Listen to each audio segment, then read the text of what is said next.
Hallelujah. खुदावन के कदूस बाबरकत नाम में आप सबको सलाम। Word of life south Asian में आपको खुश आमदीद।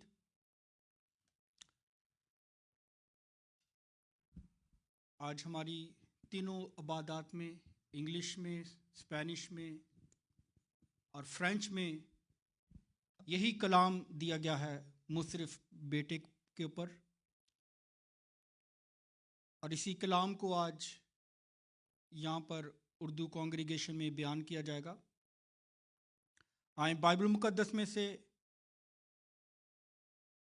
मेरे साथ निकालें लूका रसूल की इंजील, उसका 15वां बाब 11वीं आयत से 32वीं आयत तक। Luke chapter 15 verse 11 to 32। लूका रसूल की इंजील, उसका 15वां बाब 11वीं आयत से लेकर 32वीं आयत तक पढ़ेंगे।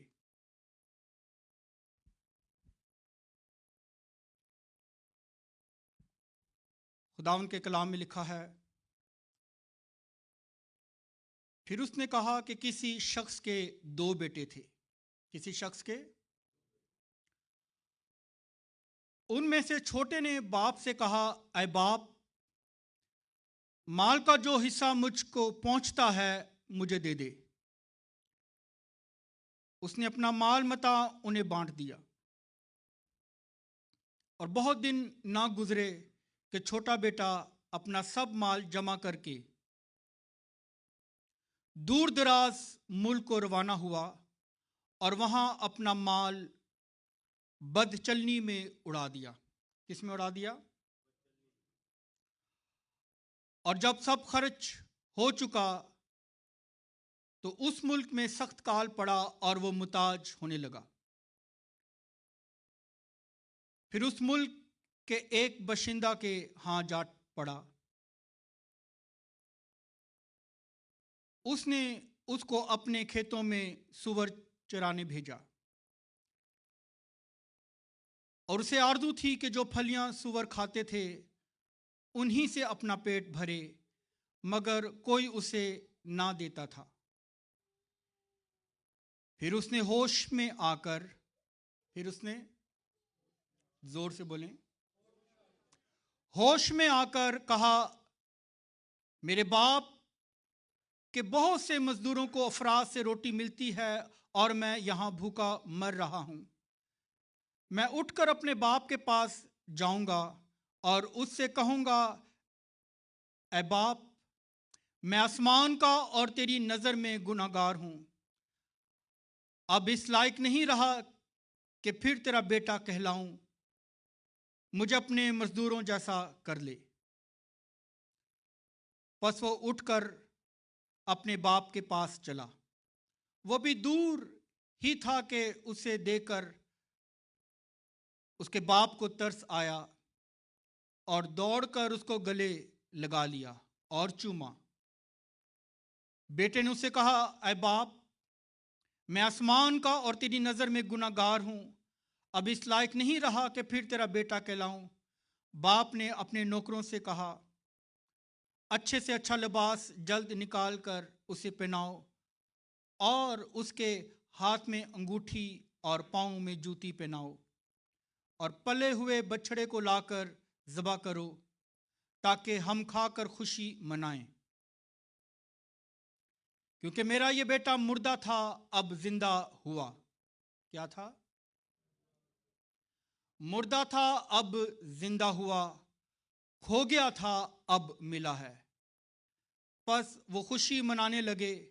लेकिन उसका बड़ा बेटा खेत में था, और जब वो आकर घर के नजदीक पहुंचा तो गाने बजाने और नाचने की आवाज सुनी, और एक नौकर को बुलाकर दरियाफ्त करने लगा कि ये क्या हो रहा है।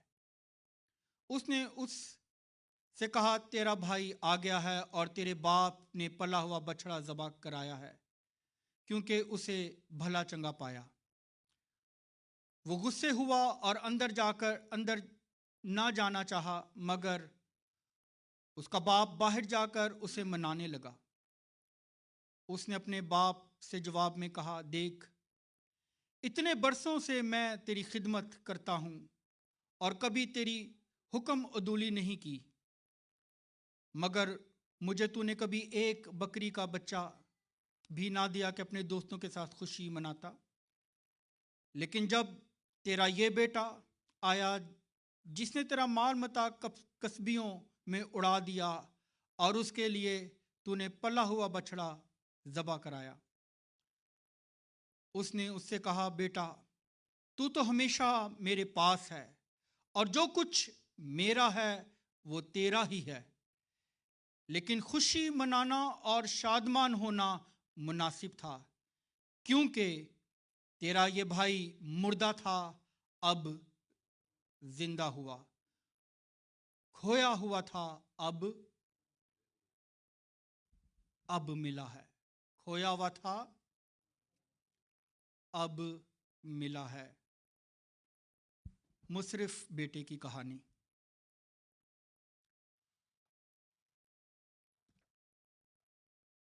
एक शख्स के दो बेटे हैं। बड़ा बेटा जो है वो संजीदा नजर आता है, सोबर दिखाई देता है, इस हवाले के मुताबिक खानदान का ख्याल रखने वाला नजर आता है, बड़ों की इज्जत करना जानता है। इसके बरक्स छोटा बेटा जो है वो, उसकी सिफ्त जो है वो चंचल है। घर में अगर 4-5 बच्चे हो तो सबकी फितरत जो है फर्क ही होती है। बड़ा जो है संजीदा है, सोबर है, खानदानी है, ख्याल रखने वाला है, इज्जत करने वाला है। जो छोटा है, सिफ्त क्या है? चंचल है, पाबंदियों से बेजार है। किससे बेजार है? अपनी किस्मत आजमाने वाला शख्स है, अयाश है। छोटा बेटा मसूल लेने वालों, गुनाहगारों और गैर कौम वालों की नुमाइंदगी कर रहा है। इसकी जिंदगी से मालूम होता है कि ये आवारागर्द है।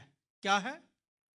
आवारागर्द है, बेलगाम है, माँ बाप बहन भाइयों से बढ़कर दोस्तों को ज्यादा तरजीह देने वाला दिखाई देता है।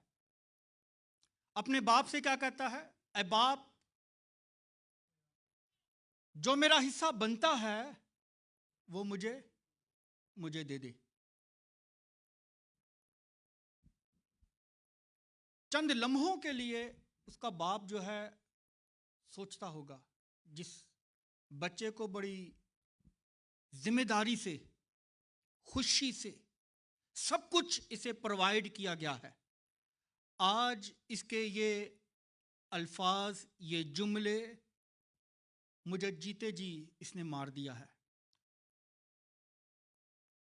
जिंदा माँ बाप से ये कोई बच्चा कह दे कि मुझे मेरा हिस्सा दो, इसका मतलब वो नहीं चाहता कि मेरा बाप जो है अब और मुद्दत तक जिंदा रहे।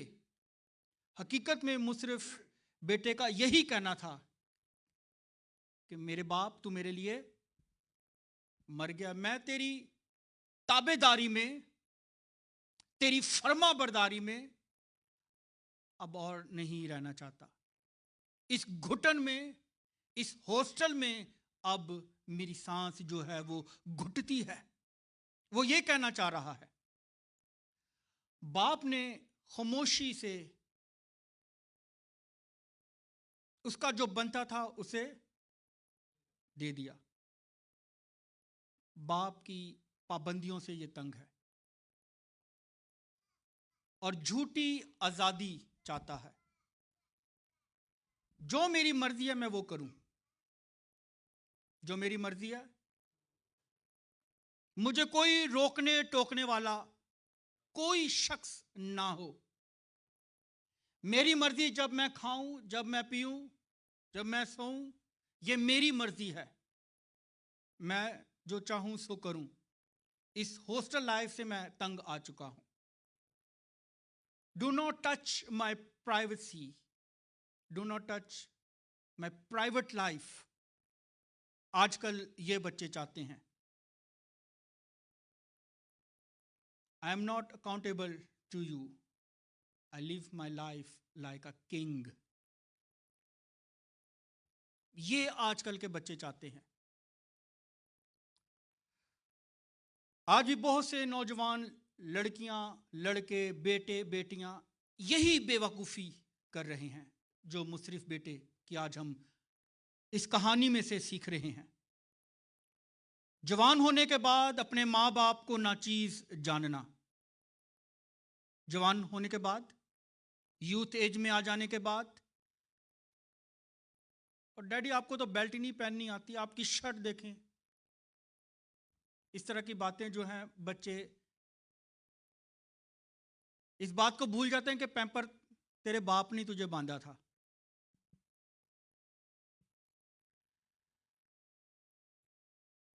इसके अंदर ये बात थी कि मैं अपने बाप से ज्यादा इंटेलिजेंट हूं, मैं मैनेज बहुत अच्छा कर सकता हूं अपने बाप से कहीं ज्यादा। जो मेरा बाप नहीं कर सकता वो मैं कर सकता हूं। आज मुशर्रिफ बेटे की कहानी हर उस गुनाहगार इंसान की गुनाह आलूदा हालत की नुमाइंदगी कर रही है जो माँ बाप से और खुदा से दूर है। जो माँ बाप से, हर उस गुनाहगार शख्स की नुमाइंदगी कर रहा है। तो गुनाह आलूदा हालत, गुनाह आलूदा हालत में ये पहले ही से है मुशर्रिफ, क्योंकि आज़ादी चाहता है। गुनाह आलूदा हालत जो है खुदा से दूर, आसमानी घर से दूर की हालत है, अलामत है। ऐसे लोग, ऐसे बच्चे ना सिर्फ माशरे से, अपने बहन भाइयों से, अपने माँ बाप से, बल्कि वो खुदा से भी दूर हो जाते हैं। फिर दूसरे नंबर पर गुनाह आलूदा हालत, फजूल खर्च करना, उड़ाना।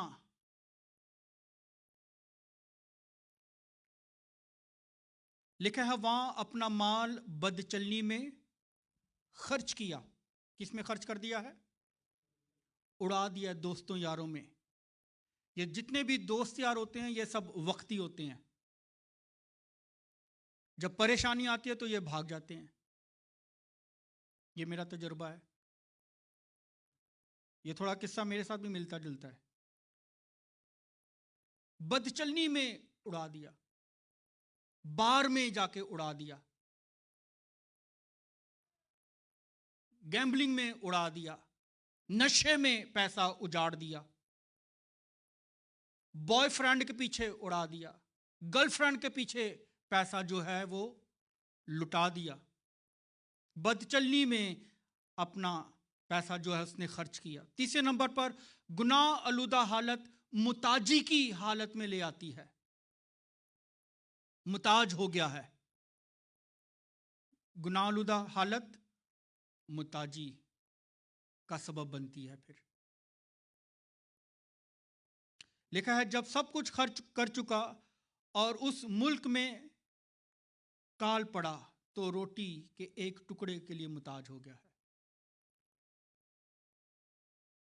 कफायत शारी ना करने से इंसान जो है मुताज हो जाता है।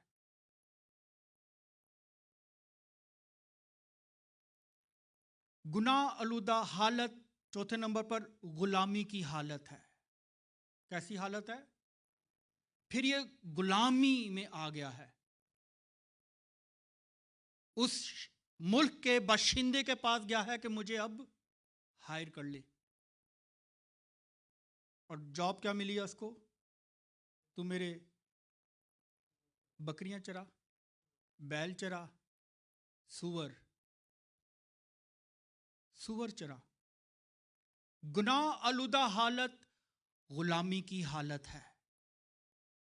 लिखा है उस मुल्क के एक बशिंदे के यहां जा पड़ा जब वो जा पढ़ा लिखा है लफ्ज, पहले अपने बाप के घर में था, पड़ा हुआ था, अयाशी में है, कोई फिक्र फाका नहीं है। फिक्र ना फाका ऐश कर काका। हाँ जी। अब जब इस मुल्क के बशिंदे के यहां जा पड़ा है, अब क्या हुआ है? हाँ, टीट प्रूफ जड़ा है टूटेगा, टीट प्रूफ टूटेगा। अब जो है इसकी आकड़ जो है वो खत्म होगी। बाप कमाई से ख्वाहिशें पूरी होती थी, अपनी कमाई से तो जरूरत भी पूरी नहीं होती। हाँ जी, ये सच्चाई है एक। क्योंकि माँ बाप जिस तरह बच्चे को पैदा करते हैं, बढ़ाते हैं, अपना सब कुछ बच्चों पे कुर्बान कर देते हैं।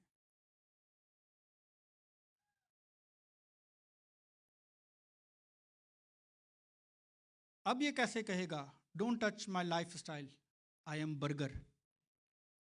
बर्गरगिरी सब खत्म हो गए थे आके। सुवर चढ़ा तो जो कुछ है वे हुण फलियां इन्हों नहीं खा और गुजारा कर। गुलामी इंसान को जिल्लत की जिंदगी बसर करने पर मजबूर कर देती है। गुनाह की गुलामी, गुनाह की गुलामी इंसान को जिल्लत भरी जिंदगी बसर करने पर मजबूर करती है। और इस जमाने में, इस वक्त तो नहीं होता, गुलामों को नंगे पांव कर देते हैं, चप्पलें नहीं होती, सैंडल्स नहीं होती उनके पैरों में। उस जमाने में जब गुलाम होते थे उनके पैरों से जो है वो जूतियां उतार देते थे ना सज, ताकि दूर से पता चल जाए कि ये किसी शख्स का गुलाम है, ये नंगे पांव है, इसने जूते नहीं पहने हुए। बाप के घर में है, जॉगर भी आ रहे ने, लॉन्ग शूज भी आ रहे ने, बूट भी आ रहे ने। हाँ जी, पहला जूता टूटा नहीं, दूसरा वैसे ही आ गया। लेकिन अब नंगे पांव कर दिया है। ये गुलामी की हालत है। आज जितने भी इबलीस की गुलामी में लोग हैं, गुनाह की गुलामी में हैं, वो सारे रूहानी तौर पर पैरों से नंगे हैं।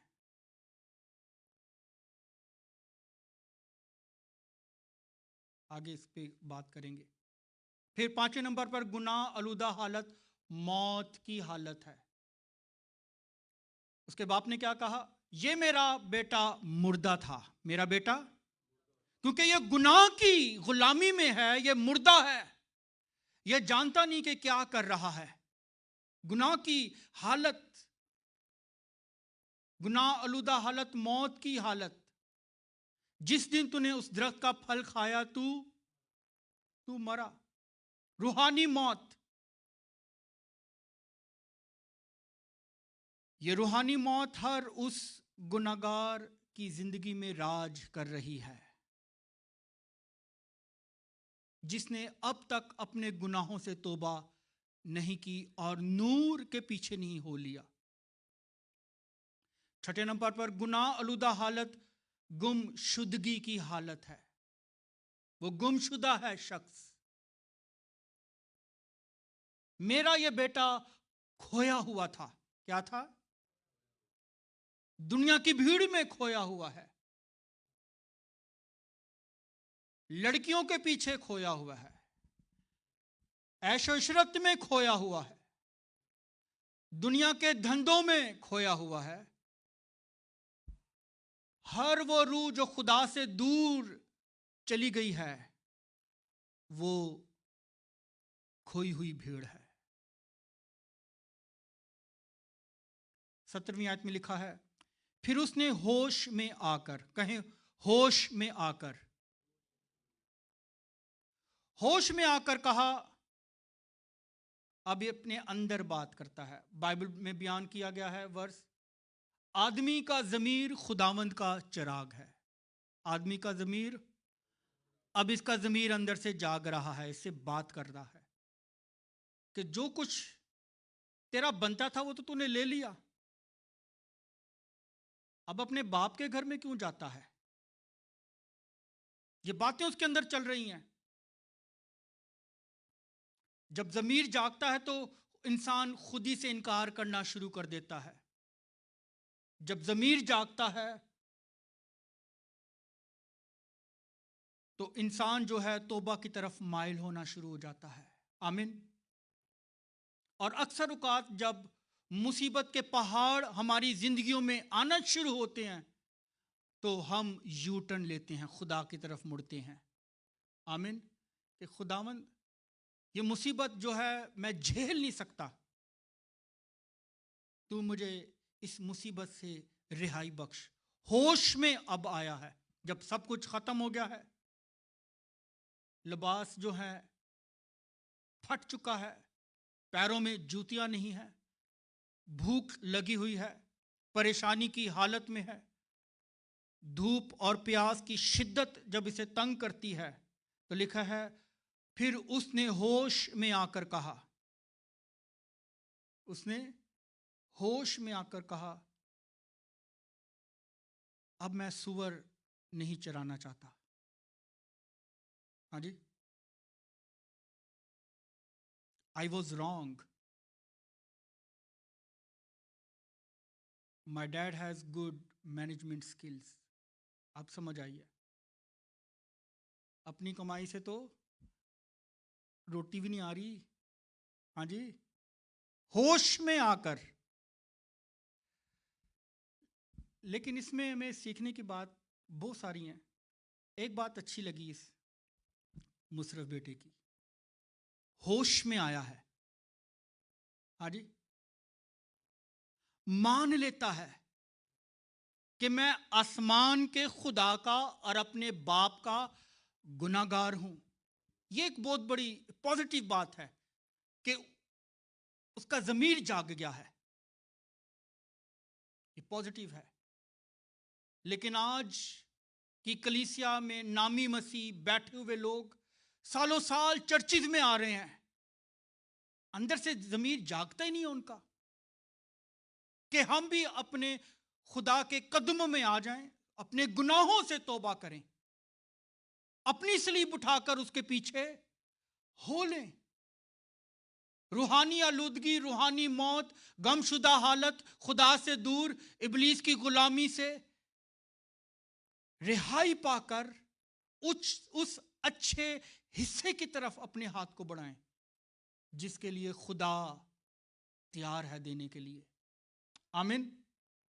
तौबा की तरफ माइल आज होने की जरूरत है कलीसिया को। अपने अंदर वो सोच रहा है, 18वीं आयत में लिखा है, उठकर अपने बाप के पास जाऊंगा। अपने अंदर बात कर रहा है, कलाम अंदर पैदा हो रहा है कि मैंने उस वक्त ये गुनाह किए, अब मैं यहां पर परेशानी की हालत में हूं। अपने अंदर बात कर रहा है। अब वो कहता है मैं उठकर अपने बाप के पास जाऊंगा। आज उन बहन भाइयों को जिन्होंने आज तक तौबा नहीं की, अपने आसमानी बाप के पास जाने की जरूरत है। वो रहम से भरा हुआ खुदा है, वो रहीम है, वो हमारे गुनाहों को अपनी पीठ पीछे फेंक देता और उन्हें कभी याद नहीं करता। हम इंसान एक दूसरे के गुनाहों को याद करते रहते हैं, एक दूसरे के गुनाहों को याद दिलाते रहते हैं, एक दूसरे पर इल्जाम तराशी करते रहते हैं। लेकिन वाहिद आसमानी बाप है जो हमारे गुनाहों को ढांप देता है, हमें बर्रे के खून से पाक और साफ कर देता है और हमारे गुनाहों को फिर कभी याद वो नहीं करता। मुशर्रफ बेटा जो है जागता है, उठता है। अब मुशर्रफ बेटे का जो बाप है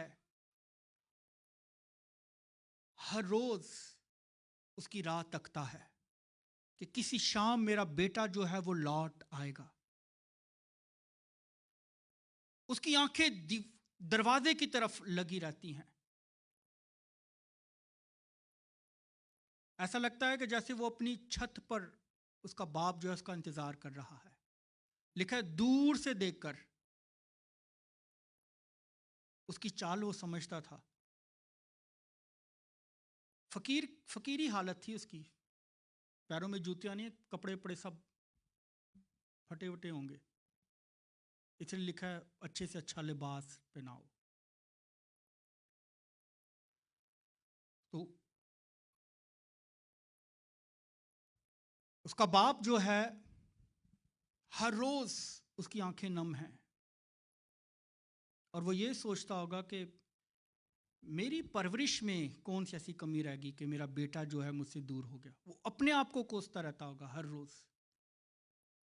उसकी आंखें नम हैं, बेटे की राह तकता है, तरस से भरा हुआ है। लिखा है बेटे को दूर से देखकर दौड़ा है, बेटे को दूर से देखकर गले से लगाया है। और आगे क्या लिखा है? चूमा। मैं तुझे कबूल करता हूं, मैं तुझे गले से लगाता हूं। My son, I don't care, जिस भी हालत में है तू, जिस भी जहां से भी तू आया है, I don't care about that. जहां से भी तू आया है, क्या करता रहा है, किन के साथ उठता बैठता रहा है, I don't care about anything. तूने अब बदचलनी में पैसा उड़ा दिया है, शराब पी है, नशा किया, अडल्टरी की है, जिस भी हालत में तू है, मैं तेरा बाप हूं, मैं तुझे कबूल करता हूं। आमीन। ये हमारे आसमानी बाप का दिल है। हम किसी भी हालत में हों, वो हमें कबूल कर लेता है। Praise God. क्योंकि लिखा है इब्ने आदम खोए हुओं को ढूंढने और नजात देने आया। यसु ने कहा तंदुरुस्तों को तबीब की जरूरत नहीं, बल्कि गुनाहगारों को तबीब की जरूरत है। वो मेरे और आपके लिए आया है। आमीन। जिस भी हालत में याकूब अपने घर से भागा हुआ था, गौर से सुने, याकूब अपने घर से भागा हुआ था, गुनाहगार था अपने बाप का और अपने भाई का। खुदा का फजल हुआ, खुदा ने चुन लिया। मूसा कत्ल करके भागा हुआ है, खुदा को नहीं मालूम, मालूम है जिस भी हालत में है मैं तुझे कबूल करता हूं। साउल कलीसिया को खत्म करने जा रहा है। लिखा आसमान से आवाज आई है, ऐ साउल तू मुझे क्यों सताता है। चेंज कर दिया इनसाइड आउट। जिस भी हालत में इंसान उसकी हजूरी में आ जाता है, खुदा उसे कबूल कर लेता है। ये खुदा की सिफ्त है। जब मैं खुदावन के पास आया तो मैं गुनाह में था। बहुत सी बातें मेरे अंदर आती थी कि मैं जो कुछ कर रहा हूं वो गलत है। उसी हालत में जब मैं आ गया हूं तो उसने मेरा एनकाउंटर किया। अपना आप मुझे सौंप दे, सबमिट योर सेल्फ। आज अपने आप को उसे दें पूरे तौर पर। जब तक आप अपना आप उसे सबमिट नहीं करेंगे, आप रूहुल कुद्स से मामूर नहीं हो सकते, आप उसके काम के लिए तैयार नहीं हो सकते। आमीन। अच्छे से अच्छा लिबास। गुनाह इंसान को नंगा कर देता है। मैंने तेरी आवाज सुनी और मैं, किसने बोला? जोर से बोले, किसने बोला? आदम ने। खुदा बाप जो है हमें रास्तबाजी के कपड़ों से मुलब्बिस करता है। ये शायद 53 में लिखा है, मेरा सादी खादम बहुतों को रास्तबाज ठहराएगा। हालेलुया। यीशु का खून हमें खुदा के सामने ट्रांसपेरेंट कर देता है, जैसे हमने कुछ भी नहीं किया। अच्छे से अच्छा लिबास उसके लिए लेकर आओ, उसे पहनाओ। अंगूठी पहनाई गई है,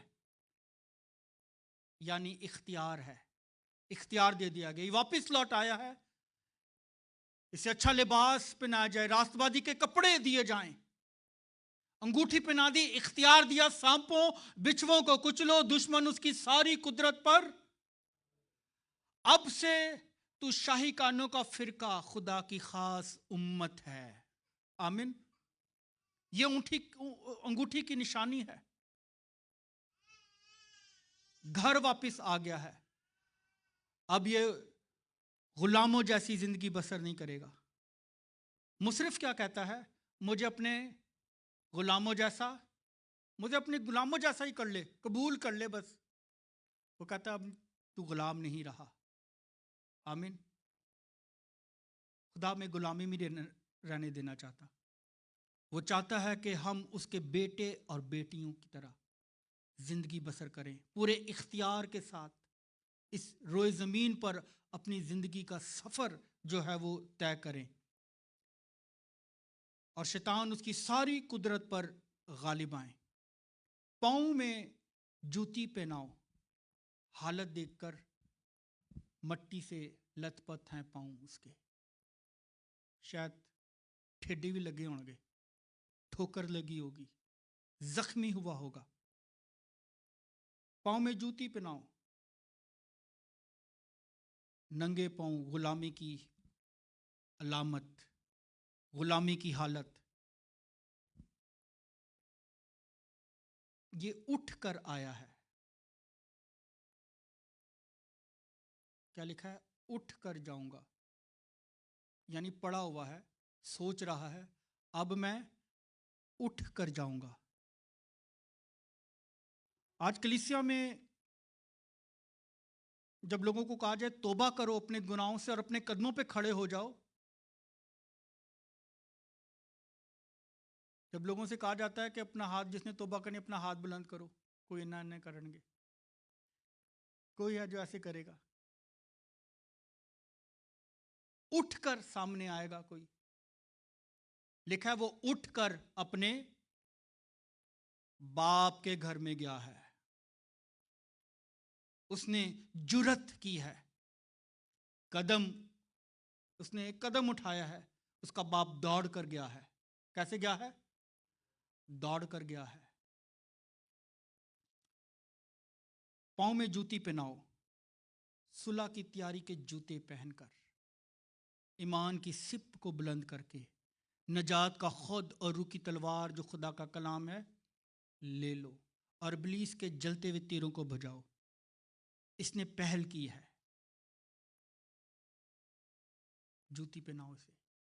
ये रूहानी जूती की बात हो रही है। अब ये पाँव जो हैं, जब ये जूती पहन लेगा तो इसके पाँव जो हैं अब आवारागर्दी की तरफ नहीं जाएंगे। आमीन।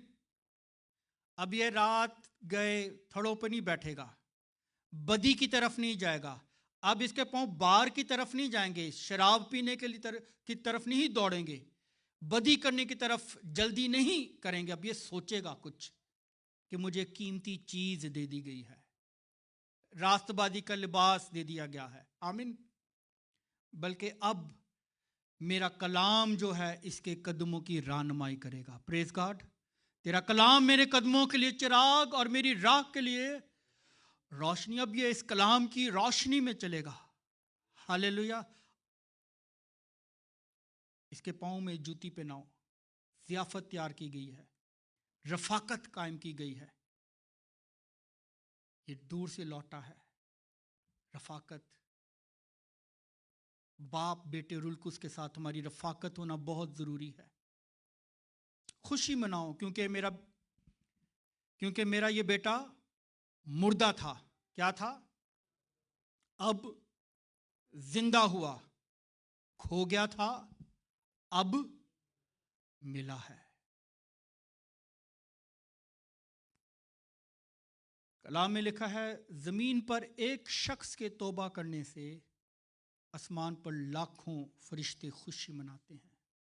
लाखों फरिश्ते खुशी मनाते हैं। ये उस खुशी की बात हो रही है। ज़ियाफत तैयार की गई है।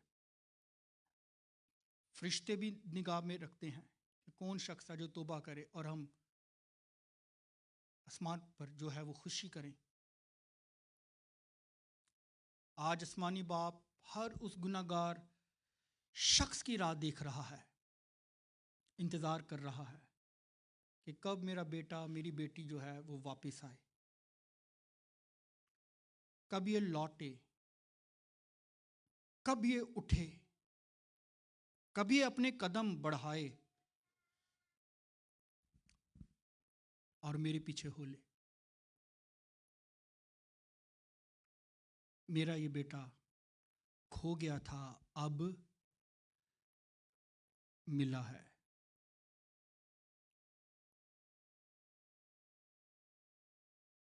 जिंदगी और मौत जबान के काबू में है। बाइबल क्या कहती है? जिंदगी मौत जबान के काबू में है।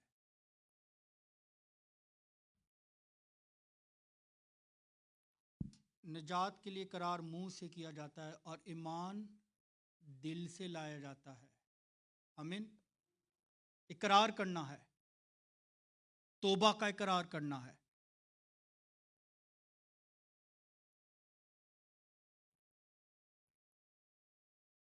एक जवान लड़का, गौर से सुने,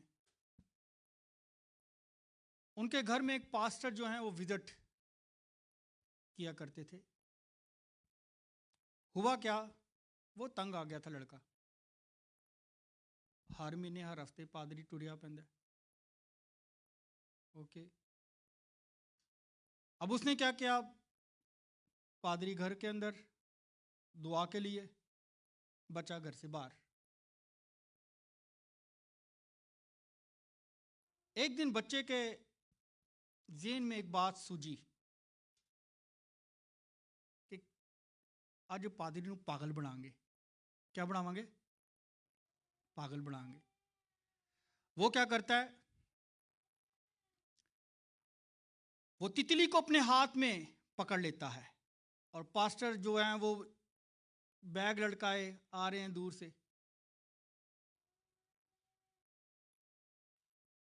वो कहता है, पास्टर जी, पादरी जी, उत्थे ही रुक जाओ। पास्टर जी, उत्थे ही रुक जाओ। तुसी पहले ए दसो कि ए तितली जेड़ी है ए जिंदा है कि मुर्दा है? तितली ए जिंदा वे या मुर्दा है? पादरी सोचता था कि भाई ये तो पहले तो घरों बाहर हो जाता था, हुटिंग करता सी, अज है नवा ही ड्रामा लगा है करना। क्या बोलता है लड़का? जोर से बोले। तितली जिंदा वे कि मुर्दा है? खुदा ने अपने खादमों को हिकमत दी होती है, क्योंकि उस बच्चे ने अपने अंदर ठान लिया हुआ था कि अगर तो पादरी बोलेगा तितली मुर्दा है तो मैं उसे छोड़ दूंगा, पादरी झूठा हो जाएगा। अगर बोलेगा जिंदा तो मैं उसे कुट के मार दूंगा। पास्टर ने क्या कहा? बेटा, जिंदगी और मौत तेरे हाथ में है, तू जो चाहे करे। आज जो है मेरे वो बहन भाई जो अपना जीवन इस कलाम के मुताबिक खुदावंद के हाथों में देना चाहते हैं, जिनने आज तक अपने गुनाहों से तौबा नहीं की, बर्रे के लहू को से नहीं धुले, वो अपने हाथों को बुलंद करें, अपनी जिंदगियों पर गौर करें, ताकि हम जो हैं उसके लिए दुआ करेंगे। सब अपनी आंखें बंद करें। कि खुदावंद, मैं अपने तमाम गुनाहों से नफरत करती हूँ जो तुझे नापसंद दिया, जो तुझे नापसंद है। खुदा, प्रेज जीसस। आज हर वो शख्स, बहन, बेटी, बुजुर्ग, भाई, बच्चे जो अपना जीवन खुदावंद को देना चाहते हैं, वो अपने हाथ को बुलंद कर सकते हैं। प्रेज। बहन अपने कदमों पे खड़ी हो जाएं। Praise Jesus. हालेलुया। रूह जो है आपके अंदर इस वक्त फाइट कर रहा है।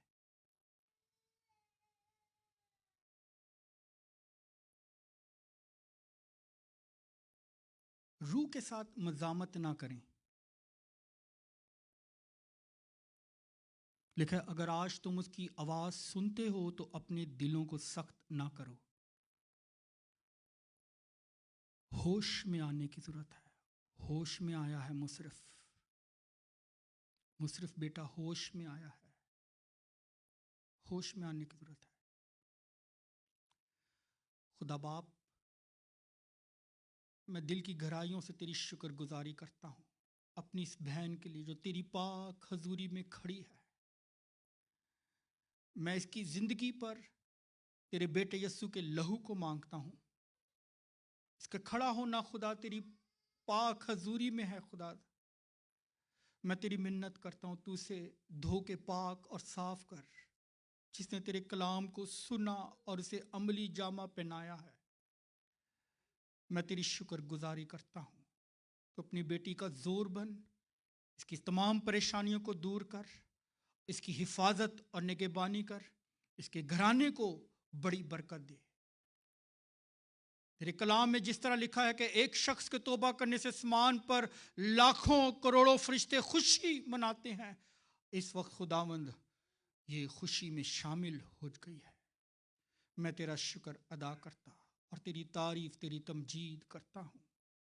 तेरा कलाम मौसर, हर एक दोधारी तेज तलवार से ज्यादा तेज है, जो जान बंद रूह गुदे गुदे में से होकर गुजरता, दिलों के ख्यालों और इरादों को जांचता है। और मखलूकात की कोई चीज उसे छिपी नहीं। सारी चीजें तेरे सामने बेपर्दा हैं। मैं तेरा शुक्र अदा करता हूँ। हमारी जिंदगियां तेरी हजूरी में खुली किताब की मानिद हैं। तेरी तारीफ, तेरी तमजीद हो। तेरा कलाम हम सबको बरकत दे। यीशु नाम में दुआ मांग कर पाता हूँ।